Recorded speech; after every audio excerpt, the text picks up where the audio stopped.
स्वागत है आपका हमारे YouTube चैनल इनफॉर्मल क्लासरूम पे। इस वीडियो में आज हम लोग जानेंगे, जनरली हम लोग बोलते हैं अब कुछ नहीं हो सकता।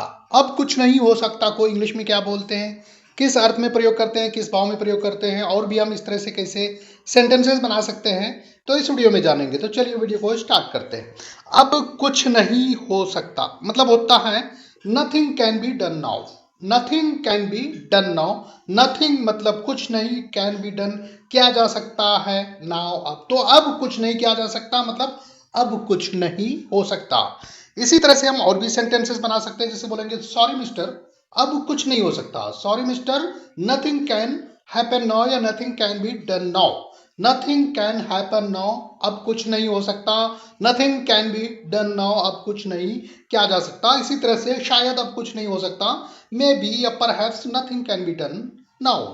Perhaps nothing can be done now, या शायद अब कुछ नहीं हो सकता, may be nothing can be done now. Perhaps का मतलब भी होता है शायद, मे बी का मतलब भी होता है शायद, तो दोनों हम प्रयोग कर सकते हैं। मतलब may be nothing can be done now. और भी हम बोलेंगे तो इस तरह से ऐड करेंगे कि उसने कहा अब कुछ नहीं हो सकता, मैंने तुम्हें पहले ही चेतावनी दी थी। He said nothing can be done now, I had already warned you. I had already warned you. मैंने तुम्हें पहले ही चेतावनी दी थी, इसीलिए nothing can be done now.